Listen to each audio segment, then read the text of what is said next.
ये आकाशवाणी रायपुर है। प्रादेशिक समाचार बुलेटिन के साथ मैं रत्ना साहू।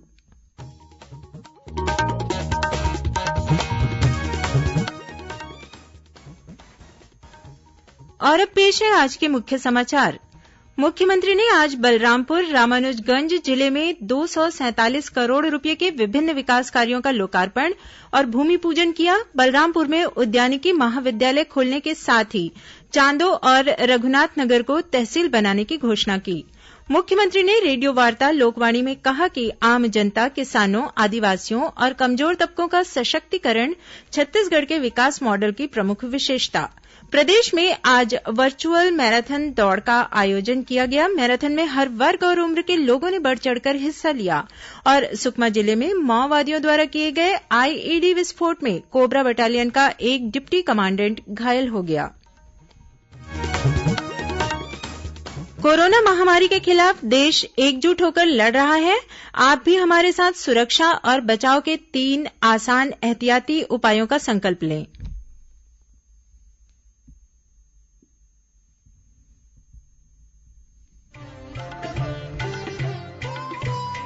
कोविड-19 से बचाव और सुरक्षित रहने के 3 उपाय। मास्क लगाएं, 2 गज दूरी है जरूरी, सुरक्षित दूरी रखें, हाथ और मुंह साफ रखें।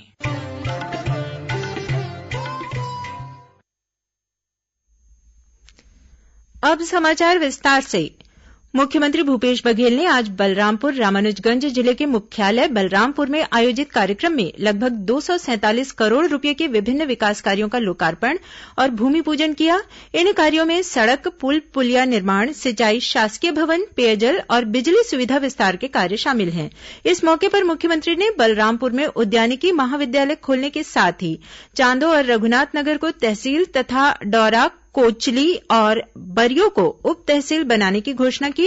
इससे पहले मुख्यमंत्री ने कल बलरामपुर विकासखंड के ग्राम महाराजगंज स्थित धान खरीदी केन्द्र का निरीक्षण किया। इस दौरान उन्होंने किसानों से चर्चा कर धान खरीदी के संबंध में जानकारी ली। मुख्यमंत्री ने धान खरीदी केन्द्र में मक्के की खरीदी के लिए भी आवश्यक व्यवस्था सुनिश्चित करने के निर्देश अधिकारियों को दिए हैं।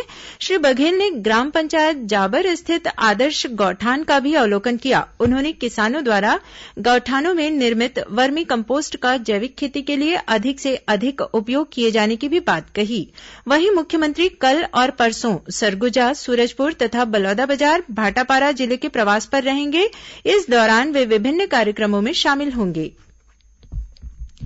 मुख्यमंत्री भूपेश बघेल ने आज प्रसारित मासिक रेडियोवार्ता लोकवाणी की 13वीं कड़ी में इस बार छत्तीसगढ़ सरकार 2 वर्ष का कार्यकाल विषय पर प्रदेशवासियों से बात की।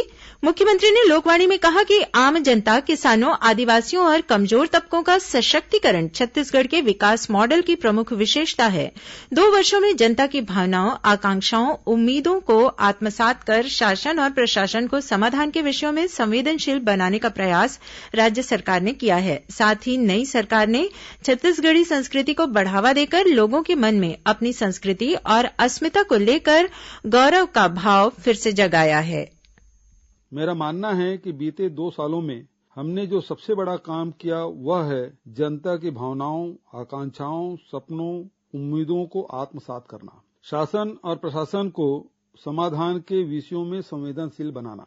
हमने सबसे पहले यह देखा कि 20 साल का छत्तीसगढ़ मात्र 2 साल में किस तरह अपने पैरों पर खड़ा हो जाए।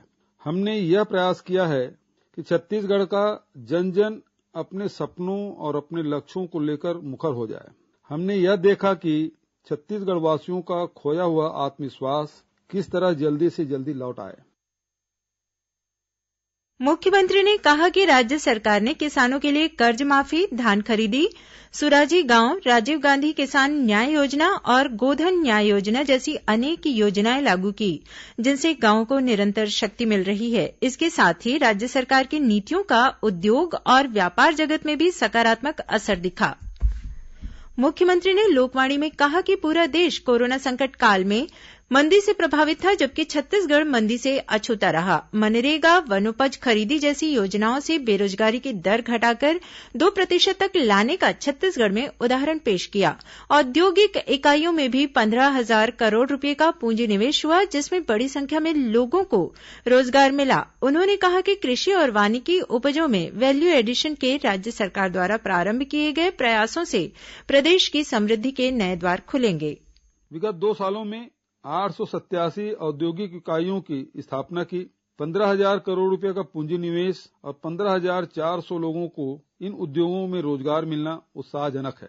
इस तरह अब हमारे पास एक ओर जहां मनरेगा में 25 लाख से अधिक लोगों को हर रोज काम देने का उदाहरण है, बेरोजगारी दर 22% से घटाकर 2% तक लाने का उदाहरण भी है। हम चाहेंगे कि हमारी नई औद्योगिक नीति से आदिवासी अंचलों में भी तेजी से उद्योग लगें और क्षेत्रीय विकास का मार्ग प्रशस्त हो, वहीं रोजगार के नए नए अवसर बने हैं। संसद भवन पर वर्ष 2001 में कायरतापूर्ण आतंकी हमला विफल करने में सर्वोच्च बलिदान देने वाले शहीदों को राष्ट्र आज श्रद्धांजलि अर्पित कर रहा है। राष्ट्रपति रामनाथ कोविंद, उपराष्ट्रपति एम वेंकैया नायडू, प्रधानमंत्री नरेन्द्र मोदी और लोकसभा अध्यक्ष ओम बिरला ने संसद भवन की रक्षा करने वाले शहीदों को श्रद्धांजलि अर्पित की। राष्ट्रपति ने कहा है कि देश उन वीर शहीदों का कृतज्ञतापूर्वक स्मरण करता है, जिन्होंने वर्ष 2001 में आज ही के दिन संसद भवन की रक्षा करते हुए अपने प्राण न्यौछावर कर दिए थे। उपराष्ट्रपति ने कहा कि आज का दिन हमें यह याद दिलाता है कि आतंकवाद लोकतंत्र के लिए सबसे बड़ा खतरा है। वहीं प्रधानमंत्री ने कहा कि संसद की रक्षा के लिए अपने प्राण न्यौछावर करने वाले लोगों की वीरता और बलिदान को हम सदा याद रखेंगे। प्रधानमंत्री ने कहा कि समूचा राष्ट्र उन शहीदों का ऋणी रहेगा। लोकसभा अध्यक्ष ने भी उन सुरक्षाकर्मियों और संसद के अधिकारियों को याद किया, जिन्होंने लोकतंत्र के मंदिर की रक्षा के लिए अपने प्राणों की आहुति दी थी। रेल मंत्रालय ने कहा है कि सभी एक्सप्रेस रेलगाड़ियों, त्योहारी विशेष रेलगाड़ियों और जुड़वा विशेष रेलगाड़ियों के पूर्ण आरक्षित रेलगाड़ी परिचालन संबंधी नीति में कोई बदलाव नहीं किया गया है। मंत्रालय का कहना है कि मीडिया के एक वर्ग में अनारक्षित टिकट जारी करने संबंधी कुछ रिपोर्ट आई है। रेल मंत्रालय ने कहा है कि जोनल रेलवे को कुछ मंडलों में चल रही स्थानीय यात्री रेलगाड़ी और शहर के बाहरी इलाकों में चल रही रेलगाड़ियों के लिए अनारक्षित टिकट की अनुमति दी गई है। अन्य सभी रेलगाड़ियां पूर्ण आरक्षण व्यवस्था पर ही चलेंगी। छत्तीसगढ़ में आज वर्चुअल मैराथन दौड़ का आयोजन किया गया। इस दौड़ में मुख्यमंत्री भूपेश बघेल सहित जनप्रतिनिधियों, अधिकारियों, कर्मचारियों और आम नागरिकों ने बड़ी संख्या में हिस्सा लिया। मैराथन में भाग लेने के लिए 70,000 से अधिक प्रतिभागियों ने ऑनलाइन पंजीयन कराया था। मैराथन दौड़ में प्रदेश के सभी जिलों में हर वर्ग और उम्र के लोगों ने बढ़ चढ़कर अपनी भागीदारी निभाई।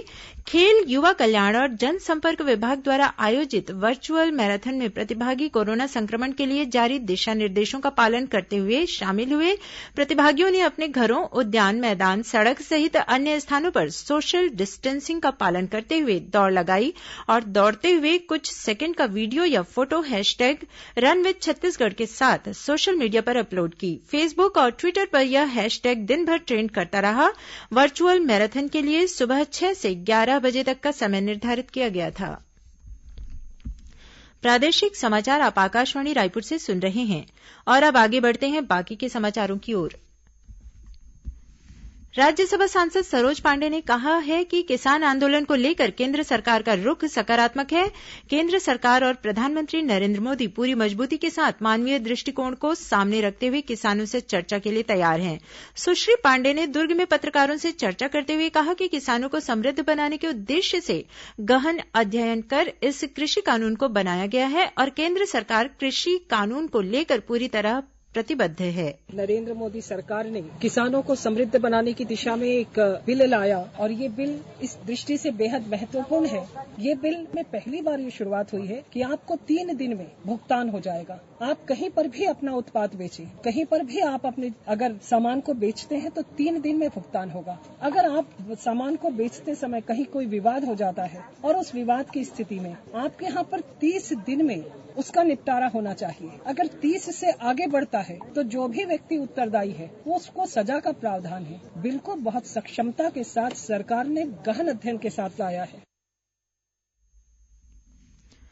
प्रदेश में इन दिनों समर्थन मूल्य पर किसानों से धान खरीदी की जा रही है। चालू खरीफ विपणन वर्ष में अब तक 17 लाख मीट्रिक टन से अधिक धान की खरीदी हो चुकी है। इस दौरान प्रदेश के 4,90,000 किसानों ने समर्थन मूल्य पर धान बेचा है। वहीं मिलरों द्वारा खरीदी केंद्रों से लगभग 27,000 मीट्रिक टन धान का उठाव कर लिया गया है। इस बीच दुर्ग संभाग के आयुक्त टीसी महावर ने डोंगरगढ़ विकासखंड के अछोली स्थित धान खरीदी केंद्र का निरीक्षण किया। इस दौरान उन्होंने किसानों से बातचीत कर उनकी समस्याओं के संबंध में जानकारी ली। आयुक्त ने कहा है कि धान खरीदी में किसी तरह की लापरवाही बर्दाश्त नहीं की जाएगी। वहीं राजनांदगांव जिले के घुमका तथा पटेवा धान खरीदी केंद्र के 2 प्रभारियों और 2 कंप्यूटर ऑपरेटरों को कार्य में अनियमितता बरतने के आरोप में निलंबित कर दिया गया है। उधर मुंगेली जिला कलेक्टर ने बेमौसम बारिश से धान को सुरक्षित रखने के लिए संबंधित अधिकारियों को धान खरीदी केंद्रों में कैप कवर की पर्याप्त व्यवस्था किए जाने के निर्देश दिए हैं। कृषि उत्पादन आयुक्त डॉक्टर एम गीता ने बिलासपुर जिले के बिल्हा विकासखंड में विभिन्न गौठानों का निरीक्षण कर वहां संचालित गतिविधियों का जायजा लिया और अधिकारियों को आवश्यक निर्देश दिए। डॉक्टर गीता ने गौठानों में स्व सहायता समूहों द्वारा किए जा रहे कार्यों की सराहना भी की। कृषि उत्पादन आयुक्त ने ग्राम सेलर स्थित गौठान पहुंचकर गोबर खरीदी और वर्मी कम्पोस्ट उत्पादन की जानकारी ली। उन्होंने धौरामुड़ा के गौठान का भी निरीक्षण किया और स्व सहायता समूह की महिलाओं से बातचीत की। इस गौठान में वर्मी कंपोस्ट के साथ साथ दोना पत्तल निर्माण, मुर्गी पालन, गोबर कंडा निर्माण सहित अन्य गतिविधियां प्रारंभ की जा रही है। प्रदेश में कोरोना संक्रमित मरीजों की संख्या 2,55,000 के पार हो गई है। कल प्रदेश में कोरोना संक्रमण के 1,632 नए मरीजों की पहचान की गई। राज्य में वर्तमान में कोरोना पॉजिटिव 18,000 से अधिक लोगों का विभिन्न अस्पतालों में इलाज चल रहा है। इस बीच अंतर्राष्ट्रीय बैडमिंटन खिलाड़ी आकर्षि कश्यप ने लोगों से कोरोना से बचाव के लिए आवश्यक सावधानी बरतने की अपील की है। मैं आकर्षि कश्यप, अंतर्राष्ट्रीय बैडमिंटन खिलाड़ी, आप सभी देशवासियों से ये निवेदन करती कि खुद को और दूसरों को कोविड-19 के संक्रमण से बचाएं। अपना मास्क सही तरीके से पहनें, अपने हाथों को बार-बार साबुन से धोएं और सैनिटाइज करें। सोशल डिस्टेंसिंग का पालन करें। भीड़-भाड़ वाले इलाकों में जाने से बचें। इन्हीं सब तरीकों से हम कोविड-19 को जल्द से जल्द हरा पाएंगे।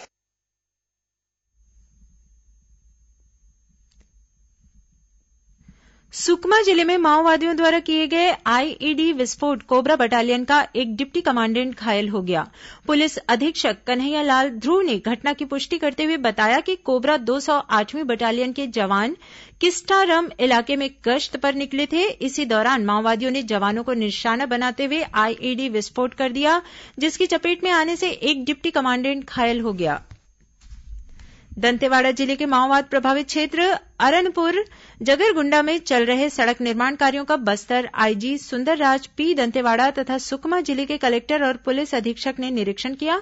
पुलिस अधिकारी मोटरसाइकिल पर सवार होकर अरनपुर होते हुए कमारगुड़ा पहुंचे। इस मौके पर बस्तर आईजी ने सिविक एक्शन कार्यक्रम में शामिल होने आए ग्रामीणों से चर्चा कर समस्याएं सुनी और उनकी मांगों को जल्द पूरा करने का आश्वासन दिया। कार्यक्रम में ग्रामीणों को जरूरी सामग्री भी वितरित की गई। बस्तर के माओवाद प्रभावित अंदरूनी और दूरस्थ क्षेत्रों में तैनात जवानों का हौसला बनाए रखने के लिए पुलिस विभाग द्वारा अनेक प्रयास किए जा रहे हैं। इसी कड़ी में कोंडागांव जिले में मावा कैंटीन की शुरुआत की गई है। इस कैंटीन के माध्यम से अंदरूनी इलाकों में पदस्थ जवान दैनिक उपयोग के सामान ऑर्डर करवा कर मंगवा सकते हैं। इतना ही नहीं, उन्हें इन सामानों की खरीदी पर सब्सिडी भी दी जाएगी। पुलिस जवानों को तनाव से मुक्ति दिलाने और बेहतर ढंग से कार्य करने के लिए प्रोत्साहित करने के उद्देश्य को लेकर स्पंदन कार्यक्रम के तहत इस कैंटीन की शुरुआत की गई है।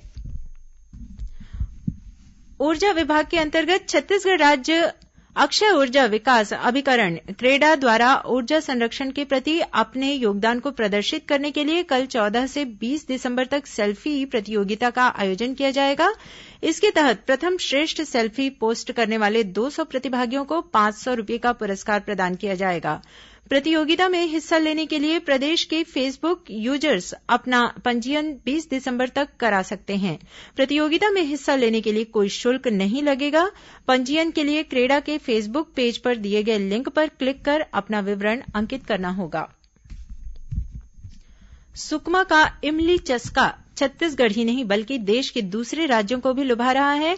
ट्राइबल इंडिया ई मार्केट प्लेस के तहत छत्तीसगढ़ से एकमात्र सुकमा जिले के इमली चस्का को भी लॉन्च किया गया था। इसके बेहतर परिणाम सामने आ रहे हैं और दिनों दिन मांग बढ़ती ही जा रही है। अरण्य प्रसंस्करण सहकारी समिति द्वारा बनने वाले इमली चस्का को अब तक दिल्ली, मुंबई, जयपुर और कोलकाता सहित कई अन्य शहरों में भेजा जा चुका है, जिससे समिति को करीब 1.5 लाख रूपये की आमदनी भी हुई है। समिति के प्रबंधक ने बताया कि हाल ही में रायपुर के अलावा दिल्ली और विशाखापट्टनम के लिए भी इमली चस्का भेजा गया है। अब कुछ अन्य खबरें संक्षिप्त में। कोरिया जिले के ग्राम बैरागी और कठौतिया के पास हुई 2 अलग अलग सड़क दुर्घटनाओं में 3 लोगों की मौत हो गई और बालोद जिले में गुंडरदेही थाना क्षेत्र के ग्राम मोंगरी में एक सेवानिवृत्त शिक्षक से करीब 5.5 लाख रूपये की ऑनलाइन ठगी करने के आरोप में पुलिस ने 4 लोगों को गिरफ्तार किया है। अंत में मुख्य समाचार एक बार फिर। मुख्यमंत्री ने आज बलरामपुर रामानुजगंज जिले में 247 करोड़ रूपये के विभिन्न विकास कार्यों का लोकार्पण और भूमिपूजन किया। बलरामपुर में उद्यानिकी महाविद्यालय खोलने के साथ ही चांदो और रघुनाथ नगर को तहसील बनाने की घोषणा की। मुख्यमंत्री ने रेडियो वार्ता लोकवाणी में कहा कि आम जनता, किसानों, आदिवासियों और कमजोर तबकों का सशक्तिकरण छत्तीसगढ़ के विकास मॉडल की प्रमुख विशेषता। प्रदेश में आज वर्चुअल मैराथन दौड़ का आयोजन किया गया। मैराथन में हर वर्ग और उम्र के लोगों ने बढ़ चढ़कर हिस्सा लिया और सुकमा जिले में माओवादियों द्वारा किए गए आईईडी विस्फोट में कोबरा बटालियन का एक डिप्टी कमांडेंट घायल हो गया। इसी के साथ प्रादेशिक समाचार बुलेटिन समाप्त हुआ। नमस्कार।